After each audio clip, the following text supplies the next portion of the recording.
Put your ego away. You have no worth at this stage until you have proved it. This is the biggest mistake I see people making when they're just starting out in business. Those 3 clients, the first 3, matter more than the next 30. You need to provide an offer that is so good that people would feel stupid saying no to it. Goal of the business was never really just to be a second job. This is the single best way to sign clients in 2026. Before we jump in, I want to give a huge shout out to Scripe, who sponsor this podcast. Now, I actually approached Scripe to sponsor the podcast because I'm such a big fan of the tool they've built. Scripe is an all-in-one LinkedIn content assistant that will even build your strategy for you. It's like having a strategist, a content writer, and an analyst in your pocket. And I use it to save 10 hours every week when I'm creating content. First, I review my content performance using their in-depth analytics, which neatly show me what content types are performing the best. Then I use their inspiration feature to find viral posts from other creators to inspire my own. Whenever I have ideas, I upload recordings of calls I've had with my team, personal voice notes, or even YouTube videos I've created. And this is where Scripe is worth its weight in gold. It's analysed all of my previous content to get my tone down to a T. And it then uses the sources I share to write engaging and optimized content. And for just £1.16 a day, it really is a no-brainer. Click the link in the show notes and use the code Kurogo25 for $25 off your first month. That's KUROGO 25. So it's been a little while since I sat down to record one of these solo episodes because the truth is I've just been very busy doing the thing, actually building the business. A lot been going on. We've been bringing on more team members, signing lots of clients. Our retention is higher than ever, so our client base has grown. We've had to increase the team size to account for that. Lots and lots going on. Very, very busy. Lots of changes happening. But the goal was to eat, right? So I can't complain that there's a lot on my plate. And actually, it's been a great few months. We're hitting record months across the business. And more, as the business is growing, I'm getting more questions from you guys around how I've actually built a £1 million agency. So in this video, I'm going to break down exactly how I do that, how my personal brand plays into it, but really going end to end from how I would build a business again. If I had to start again from scratch, how I would get the business up to £1 million.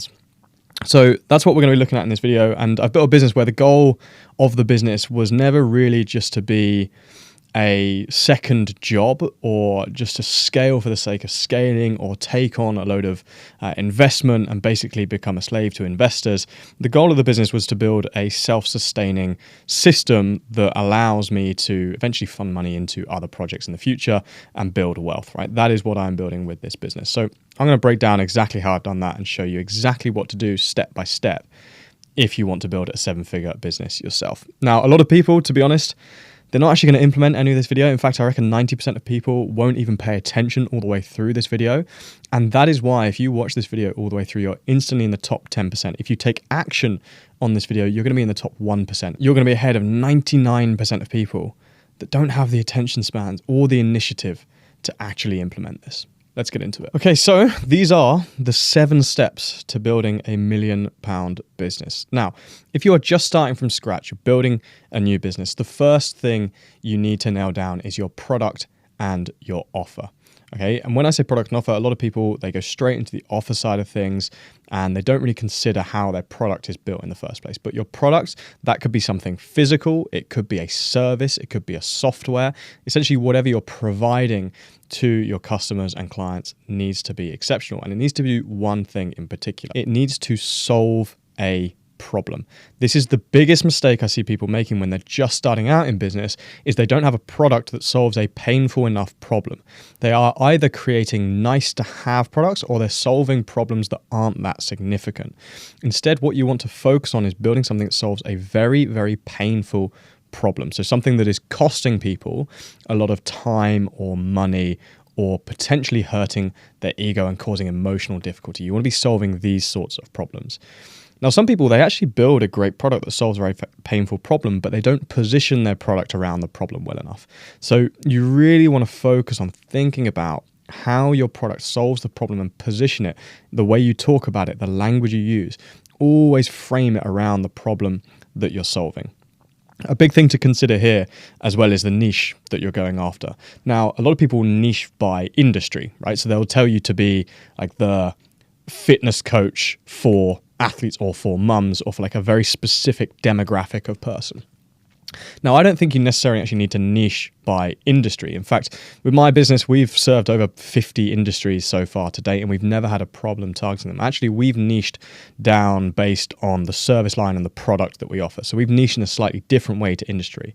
So when I say niche, it just means having either a very specific product type or a very specific audience type. It doesn't always have to be the audience. That said, one thing I would say, if you want to make a lot of money in business and you want it to be far less stressful, solve rich people problems. Position your product around solving a problem for rich people. I don't really like it when people go after audiences that don't have that much income or certainly disposable income available. So like targeting students, for example, I don't think is typically a very good audience to go after. You're going to have extremely high volume of sales in order to basically make any meaningful amount of money. Me personally, I prefer to optimize for a low sales world, right? Imagine where you're not making that many sales. Certainly for me in the agency, we have 40 clients at the moment. That is not a huge volume, but we solve rich people problems. We serve high-level execs, CEOs, business owners who typically have a lot to spend on managing their reputation and generating new business for themselves. So we are solving a painful problem, which is reputation and new business, but for an audience that actually has income and money to spend on this. You want to reduce the amount of money objections you would have to work with you, and working with rich people is the best way to do this. Typically, they're also a lot less stressful to work with as well. They're not kind of penny pinching everywhere. It's a lot easier to actually get money out of them and get them to pay. So my best advice, solve rich people problems. That way, you're also going to build a network of pretty successful people. If they're rich, they're probably pretty successful, right? So you're going to build a network through your customers and clients as well, which is going to serve you in the future. Of course, though, you also need an offer. So around your product, you have an offer, and your offer is essentially the exchange that is happening between you and the customer or the client, right? So you're not just providing your offer for free. Actually, a little sneak peek of the next bit. We're going to do that for a few people to start off with. But generally speaking, you're not going to be just giving people the product, right? You're going to be requiring something from them. There's going to be an exchange, i.e. they're going to give you money in exchange for your product. So this is really where you need to understand the offer. And the offer is essentially the exchange that you're proposing to the audience, right? The best resource on this is Alex Hormoz's book, $100 Million Offers. I highly recommend everyone. This should be recommended reading in the curriculum of business. This is such an important book. But the core premise of it is this. You need to provide an offer that is so good that people would feel stupid saying no to it. And if you can do that, that is how you're going to make sales. Even if you're not particularly extroverted or you're not a great salesperson, having an offer that is so good that people would feel stupid saying no to it is how you are going to make lots and lots of sales and make an unfathomable amount of money in your career. And the way you're going to do that is you need to understand the offer equation. This is Alex Hormoz's offer equation that you can use. So a really dumbed down version of this is value divided by cost, right? If the value exceeds the cost of the product, you will make sales. That's ultimately the decision-making framework that people are going to use. If the value is more than the cost, you will make sales. I would recommend making the value at least double the cost, if not more. Ideally, you want to be between 2 and 10 times. Okay, so you want to be providing at least double the amount of value that are charging people in costs. However, when I say value, there are a couple of things that make up value. So on the top line of the equation, we want to put these two things. First, you're going to put the dream outcome, ultimately the thing that people want to get out of using your product or working with you. Now, think back to one of the earlier points I've mentioned so far, which is solving painful problems. So their dream desire is to solve that painful problem. Okay, so you need to use that as the dream outcome people want. And if that is particularly compelling or it's particularly powerful, it's extremely desired, or the problem is really painful, that's going to be really significant, which is what we want here. But we also have something called perceived likelihood of achievement, which is how likely do you think, or do your audience think they are to actually achieve this, right? So if I said to you, I'm going to teach you how to get your dream body, of course, that's a very desirable outcome. Lots of people want that. Right? It solves the problem of maybe feeling insecure or not being confident, solves a painful problem and gets you the dream outcome. However, the perceived likelihood of achievement for a lot of people is extremely low because they don't believe that maybe they're the type of person that's going to stick to a consistent gym schedule. Maybe they don't believe that losing 10 pounds in 90 days healthily is possible. Right? So the perceived likelihood of achievement is quite low. I could tell you that I'm going to generate 100 leads for your business and help you build a 7-figure business in the next 90 days. Extremely desirable thing, right? It's what a lot of people want. The perceived likelihood of achievement, though, is quite low. That's just too high of a claim, right? The perceived likelihood of achievement comes down. So you need to make sure the perceived likelihood of success is much higher. And there are things you can do to improve this, such as building out IP, building out repeatable frameworks and processes for getting results, etc. But really, you want to focus on making sure you've got that balance of two things, that you have a dream outcome that people want, but the perceived likelihood of success is also high. And in the offer equation, that's the value. We then divide that by the cost. Now, the cost, though, it's not just necessarily the price people are willing to pay. Actually, price is an outcome of this value equation, the amount people are willing to pay. Really, when I say cost, there are a few things. One is effort and sacrifice. So the effort and sacrifice people make is essentially what they're going to have to give up in order to get access or in order to reach this goal, essentially. And that's not always just cost.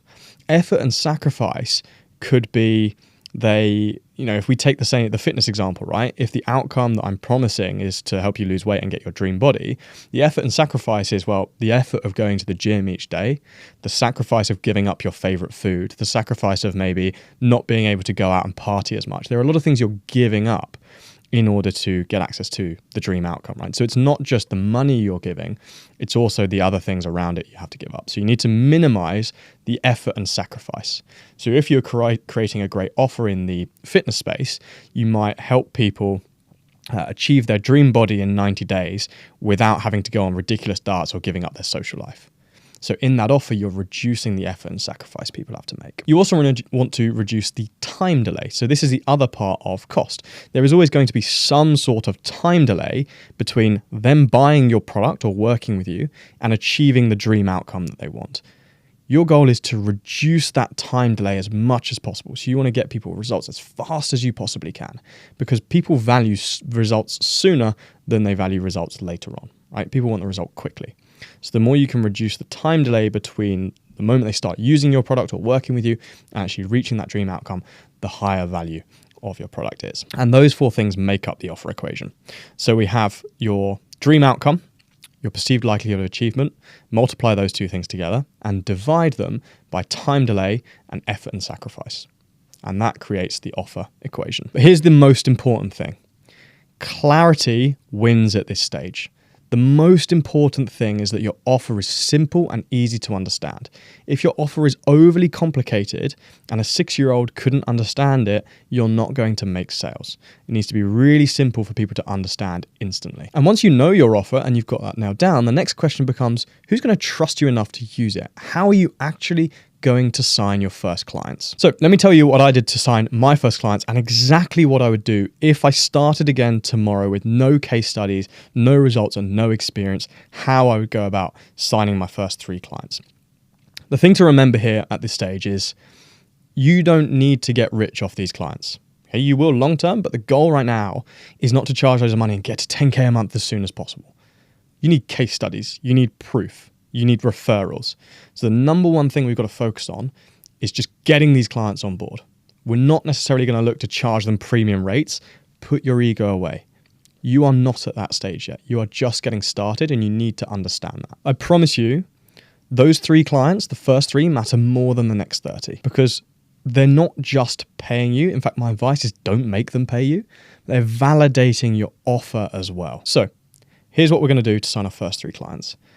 You need to write down a list of 10 to 20 highly influential people in the industry you're looking to get into. And these influential people, they need to have the problem you solve. So they need to be experiencing the problem that your product solves. Once you've written out that list of 10 to 20 people, you're going to approach every single one of them and you're going to offer to work for them or provide your product to them for free for 30 days. On the condition that if it's successful and if it works, if they get results and they're happy, you can explore, use the framing explore or look at, you're not locking them into this, a paid arrangement moving forward. So i.e. after the first 30 days, if they want to keep working with you, then it'd be on a paid basis. This is how you ensure you don't get locked into working for free forever. So you're going to say, look, I'd love to work for you for free for the next 30 days. If you like it and you're getting results, maybe we can explore what a paid engagement might look like. And you're going to offer this to 10 to 20 influential people within your industry. Okay? So you're literally going to provide your services for free. Okay? So it's completely zero risk for them. What we're doing here is making it easy for them to say yes. It's an offer so good that people feel stupid saying no. There is zero risk for them. Typically, if they're paying you, they're taking on all the risk because you're not experienced, you don't have case studies, there's no proof, right?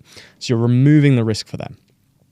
But what you're going to get out of it is not only clients to test out and validate your offer, but case studies, testimonials, and referrals from highly influential people in your industry. And once you have maybe 3 case studies or even 1 case study, 1 recommendation from someone that's influential in your industry, don't you think it's going to be easier to sign lots of other people in the space? Absolutely it is. So that's why we want to go after highly influential people. We want to make it easy for them to say yes to us so that we can focus all our attention on smashing that delivery out the park, making sure our product does its job and gets them the result they want. If you pitch 10 to 20 influential people, I promise you 1 to 3 will say yes.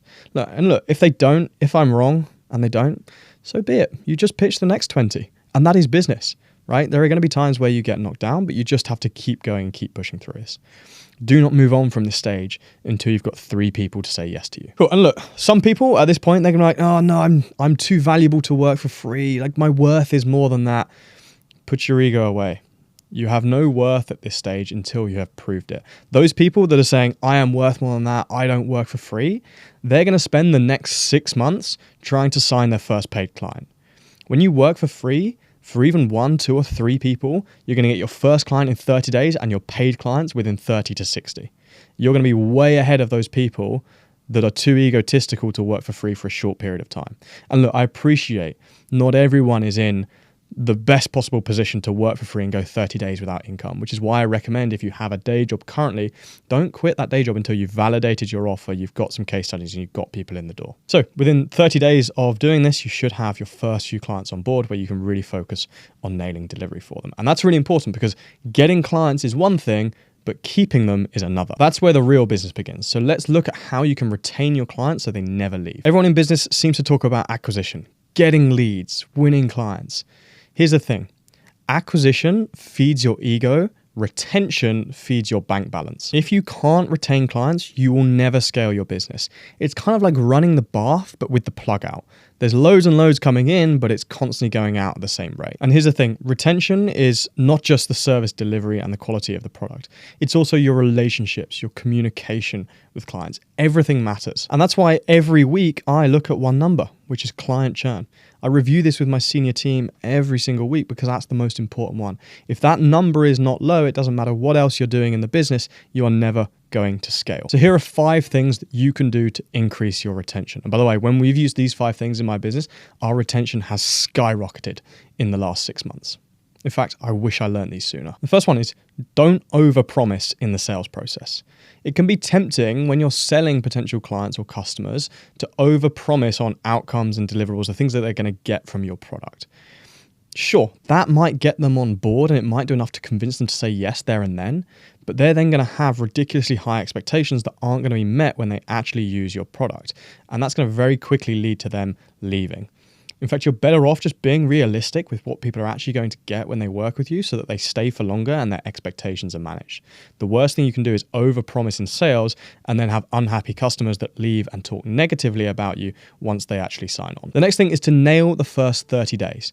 So your onboarding sets the tone for your whole relationship. This is where you have to absolutely nail it. What you want to do here is firstly try and provide a win within 24 to 48 hours. So within 2 days of someone becoming a client or a customer of yours, you want to provide them with some sort of value or a step towards achieving their dream outcome. And when you do this, they're going to remember that moment. Because it's their first experience with your product, it's going to stick in their brains and they're going to remember it. And everything else they experience with you is going to have that positive bias on it. So you want to make sure you're delivering a win within 48 hours. You also want to make sure there's always clear next steps and they know what's going to happen next. The worst thing for a client when they've just signed on with you or a customer when they've just started using your product is uncertainty. If they're not sure what happens next, they're going to start questioning everything. Once you've given them that positive onboarding experience and they're using your product or they're a client of yours, you want to make sure your weekly communication is really key. So what we do in my agency is every single week, we send a roundup to clients at the end of the week of everything that was done, everything that we achieved that week, and the stats that they're getting across their social media, because we're managing social media platforms for them. So we give them a roundup of that every single week. We tell them at the start of the week everything that we're working on. So it's always clear exactly what we're doing. I'm always telling them about the work that we're doing, the amazing value that we're providing, what they're getting out of working with us. We're constantly giving them that information. You actually need to tell your clients and your customers the amazing value that they're getting out from working with you, because they might just forget it or they might not see it if you don't tell them. We of course have monthly reports as well, which give clients a much clearer overview of exactly what's happened month to month, which I highly recommend doing if you're in the service industry. The fourth thing is to do what you say you're going to do when you say you're going to do it. I had an experience recently as a client of another business, actually, where this business had a great offer. Actually, objectively, what they were delivering for the price I was charging was well worth it. They were over delivering, in fact. It was never a question of they weren't providing value. They were providing lots of value. However, repeatedly, they would say they're going to do certain things for me, but they wouldn't do it or they wouldn't do it on time.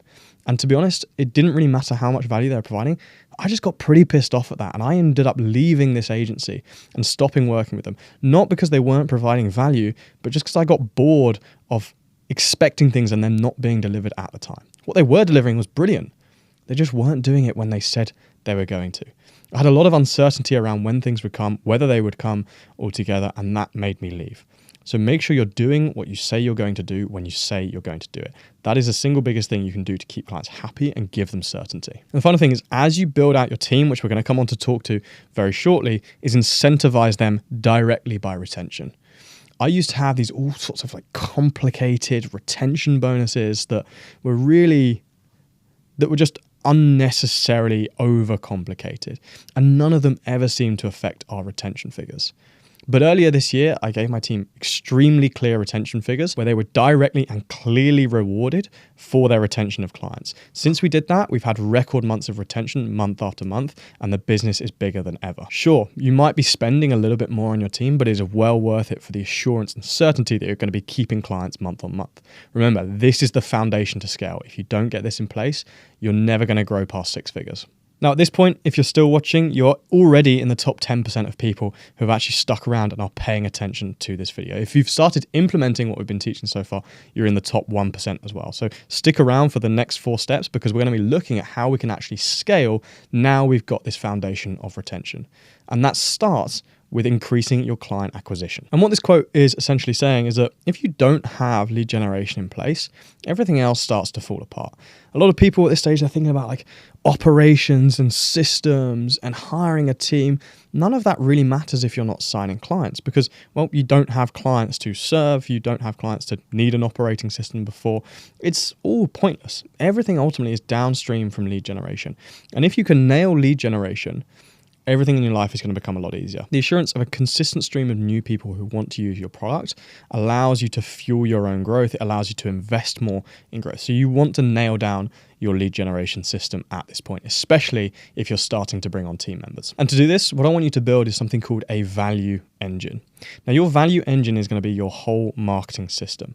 So at the top of your value engine, you need to put all of the traffic sources that are going to help you get in front of new people. So when I say a traffic source, this is anything that is going to allow you to reach new people that haven't heard of you before. So it could be things like social media. It could be things like email outreach. It could be things like advertisement.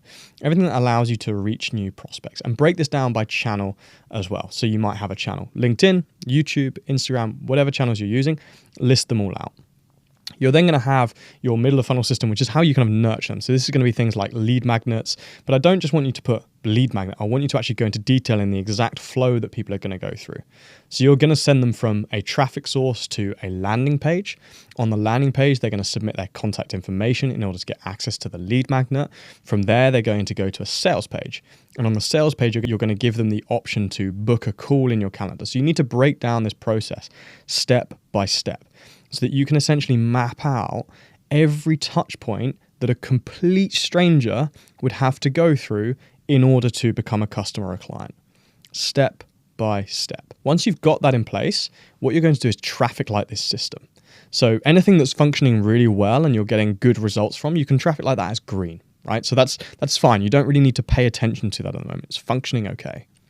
Anything that's kind of in the middle, like it's doing all right, but it's not optimal, it could be improved, I want you to traffic light that as yellow. And then anything that is not functioning or is not built out at all, traffic light that as red. Your goal over time is just to consistently make all of these green. And once they're all green, start to improve them even more. Constantly analyze where they're at. And your goal is to make red ones yellow, yellow ones green. That's all you've got to do. And at any one time, you should be focusing on what is the biggest bottleneck within this flow, right? So for some people, they might be particularly good at social media, for example. They might be getting lots and lots of traffic. Maybe they've built up their profiles on social media. They've got lots of followers. That's probably not going to be the biggest bottleneck for them. They've got lots of eyeballs. Maybe the challenge for them is further down the pipeline. It's in actually converting those eyeballs that they're getting on social media into leads. So people downloading the lead magnets, in which case you're probably thinking about how you can optimize the lead magnet stage or maybe the landing page where people actually sign up for them. Other people, they might have slightly smaller audiences, but are getting a reasonable percentage of those people through to actually book calls with them.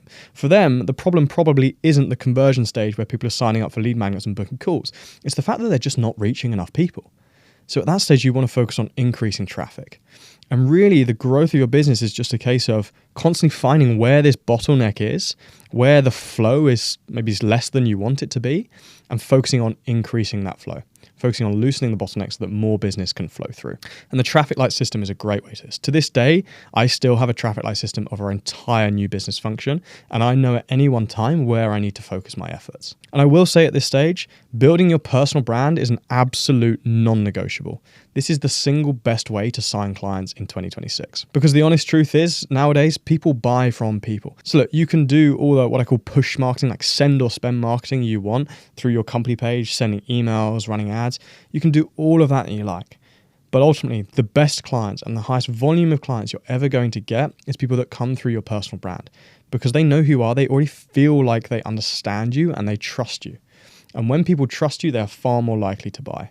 Building your personal brand at this stage is an absolute non-negotiable. That's why all of the biggest brands in the world and all of the most successful CEOs are starting to build theirs. You can get ahead if you start now. Now, once you've nailed down your acquisition system, you are set for scale. But scale without systems is suicide. So let's build your operating system. Now, the thing is about this stage is that chaos starts to creep in.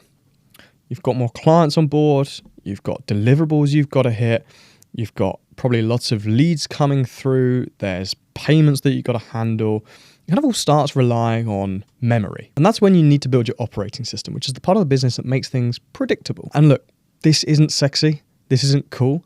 But again, it's the people that actually watch this phase and implement it that are going to have the fewest problems as they scale, are going to move the fastest in the long term. So there are 4 things that make up your operating system. The first is your SOPs library. So if you ever do something twice, you need to document it. Because what's going to happen as you start growing your team and hiring more people is everyone's going to be coming to you with questions. And look, when you have maybe 1 person on board, that's not that much of an issue. But when you start to get to 5, 6, 7, 8, or even more, that's when it becomes unsustainable. And you need to have everything solved and answered in an SOP. SOP stands for Standard Operating Procedure. Essentially, step by step, how does someone do a specific task? And every single task in your business that someone else should be doing or that you've done twice before should have one of these created for them.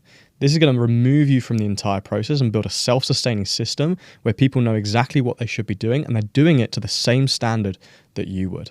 Of course, as you hire in new people, there are lots of different minimum baseline standards that people operate at. Having SOPs like this ensures that that standard is always at your level and is always high.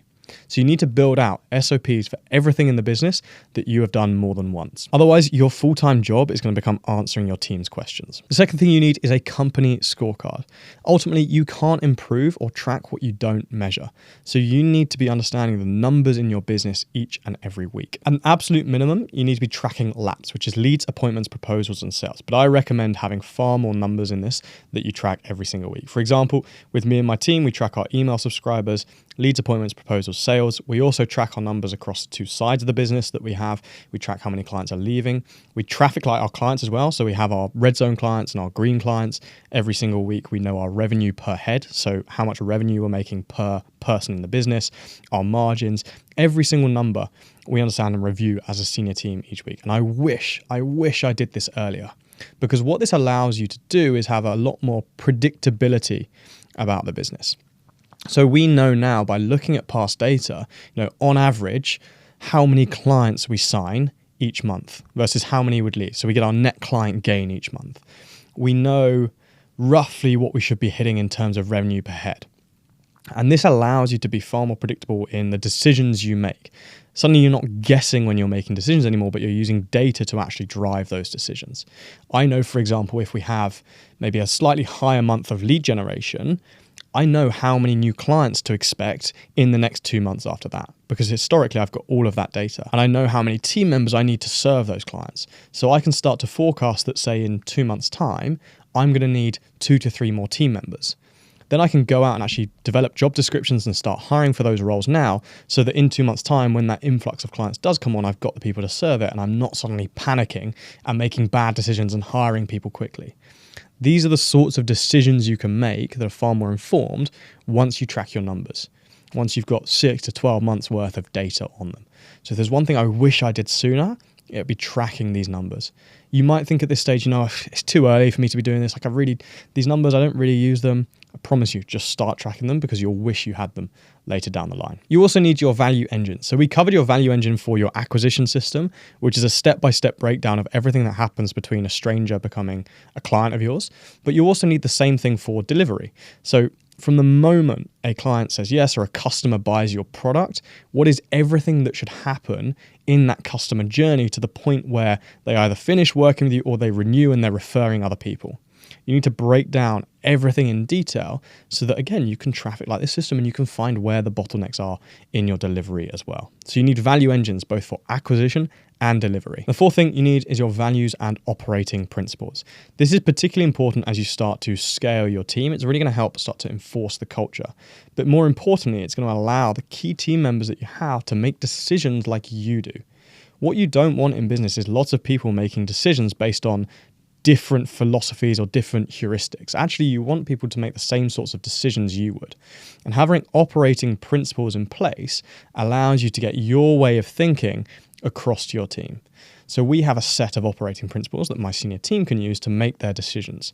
That means I'm not micromanaging every decision they make, and I can actually take time off and have a system that runs without me, and I can be on holiday, knowing that my team have the freedom but also the right guidance to make the same sorts of decisions that I would.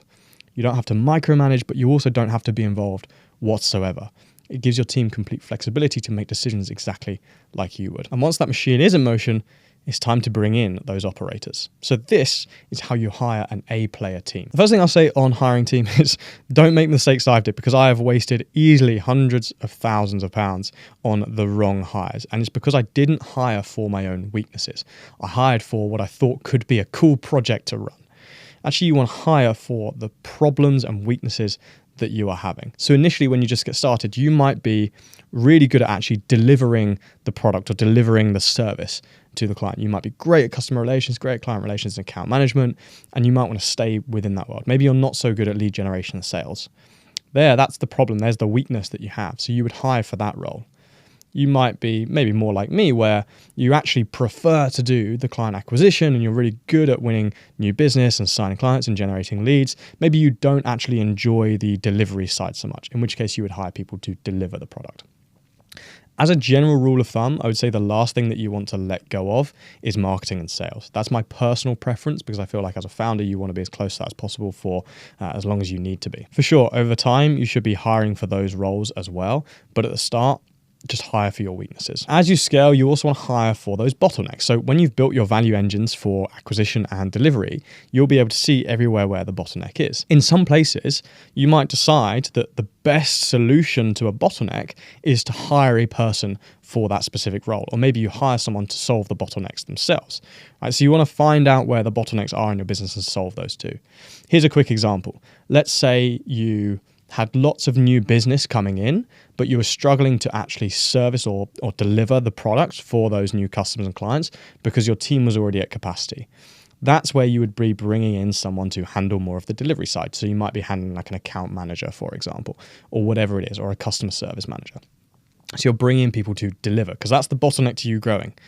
You can't sign clients at this stage, not because you're not getting leads, but because the leads you are getting, you physically can't service. You can't actually take them on board. You don't have the capacity. You may have a similar problem though, that you can't grow because you can't actually sign enough clients. You don't have enough leads coming through. That's a marketing problem, and it's a very different hire. So you don't want to be hiring delivery team members when you have a marketing problem. You don't want to be hiring marketing team members when you have a delivery problem. So this is where having those value engines is really going to help you with your hiring decisions. And you'll know you've hired right when you start to feel useless. This is where you can start to see the scale. But even the best teams need great leaders, and that's where team management comes in. So managing your team is the final part of this 7-step system. And again, it's going to be the kind of thing that a lot of people actually click away on and don't listen to. But this is one of the most important skills you will ever learn in life and business. And the best piece of advice I'll give to you on this is actually some advice I got on the podcast from Sean Hanif, who built Genflow and has done over $100 million in revenue, which was be the culture. A lot of people, they will set out this culture and they'll create this nice document of what they want their culture to look like. And it's all very cool on paper, but it never really becomes a reality. Actually, you have to be the culture yourself. As the founder or the CEO of the business, the culture will be derived from you. So how you act and how you are as a person will inform the culture that you build. So you just need to be the best possible standard, the best example of what you want your team members to be doing. If, for example, your culture is to take pride in the basics, well, you need to be taking pride in the basics yourself. You need to making sure you're on time to every meeting. Ultimately, your team doesn't just listen to what you say, they mirror what you do. The second piece of advice I'll give you on this is the power of incentives. You need a clear, simple incentive system that means when you make more money, your team make more money. If you have this in place, you will never need to worry about growing the business again. And look, I don't care what people say about like some people aren't driven by money. Sure, I get that. But ultimately, if people are seeing a few £100 or a few extra grand on their paycheck at the end of every month, they're going to work a little bit harder. They're going to be a little bit more incentivized, knowing that the actions they take, they are directly rewarded for. This is the most effective method I have seen. And yeah, all the kind of non-quantitative stuff like the cultural benefits, they do matter as well. You want to be taking care of your team 100%. But everyone, I promise you, everyone will work a tad harder for a few extra grand a year. And those are the 7 steps to building a 7-figure business. But before we wrap up, there's a really important point on mindset here. One thing I can say for certain as you go through these 7 steps is that you will go through some shit. There are going to be some extremely high highs, but some very low lows as well. In fact, I've been just a few £1,000 away from losing absolutely everything I spent 5 years building. I know what the lows are like. But there was one mindset that kept me focused and driven during the highs and motivated and disciplined during the lows. And it was, this is where my clients are giving up. I knew that every hard thing I went through, my competitors would be going through as well. And trust me, they are. No matter how much people try to hide this on social media, people are going through challenges. It's just that some people will give up during those challenges and some people will keep going. And I couldn't even count the number of people that used to be competitors of mine that are no longer around because they weren't willing to go through the things that I went through. So anytime you're experiencing one of those lows, just remember that this is where other competitors are giving up. And this is where you really earn the big bucks. This is where you earn your status as someone, as a leader in the industry. If you're going through challenging times, take encouragement from the fact that everyone else is giving up, but you're going to keep going. And that is the 7-part framework that will take you from 0 to over $1 million in revenue for your business, and exactly what I would focus on if I started again. Here's the thing to remember though, none of this works unless you do. The systems, the processes, the hires, they're all built by doing the private work when nobody is watching. So if you're in that phase where you're building quietly, but it doesn't feel like you're getting results, stick in there. I promise you, big things are coming. And if this episode has helped you in any way whatsoever, please share it with a friend who might be going through the same so that they can get some benefit from it as well. Thank you so much.